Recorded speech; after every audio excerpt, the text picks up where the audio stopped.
Amy Auster, thanks so much for joining us once again. First of all, we've been talking about cost of living, how much that would need to, how much support the government is going to give people in the lower and middle income households, but also how they do this without putting inflationary pressure and triggering another RBA interest rate. What are we looking for tonight in terms of the detail around that to make sure any cost of living measures aren't inflationary? That's exactly right, Laura. So tonight, I think what we're looking for is how the supports that have been announced are going to be rolled out. At the headline, they're big numbers, $14 billion in basically income support and $14 billion with a package for aged care workers, including a wage rise. But what is important is how these are rolled out over time. So $14 billion, 28 put together, but that's over 4 years. So call it $7 billion a year. $7 billion is a lot of money, but in the context of a $660 billion budget and a $2.6 trillion economy, the impact on inflation could be relatively muted, especially because it is targeting people who really do live on a low income. And then the discretionary spend, their discretionary income is already so low.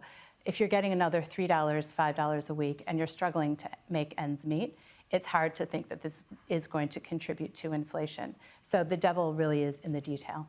Okay, yeah, we're looking for that detail tonight. Okay, so one final question. We spoke about, that structural deficit, these massive spending programs into the future, the NDIS, aged care, how we pay for all of that. Are you looking for more detail on that in the budget? Should we manage our expectations as to how much Jim Chalmers is going to tackle that structural problem?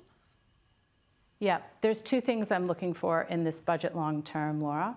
One is, now that we've achieved a surplus, a small surplus this year, what happens to the underlying balance going forward?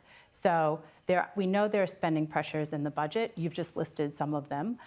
Are we going to have those under control? We don't want to see an underlying deficit deteriorate too badly. So hopefully we have an improvement to the bottom line over the forward years compared to what was projected in October, meaning the government locks in some of the benefit that we're seeing coming through from that revenue uplift. That's the first thing.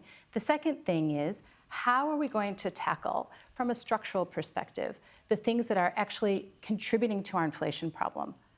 Housing affordability, our energy transition, fuel, and our supply chains, particularly as it relates to food and those essential items. So we've really got to crack on to solving the structural issues that are contributing to this inflation problem and do it, again, in a way that's non-inflationary. It's not easy, but that's what I'll be looking for tonight.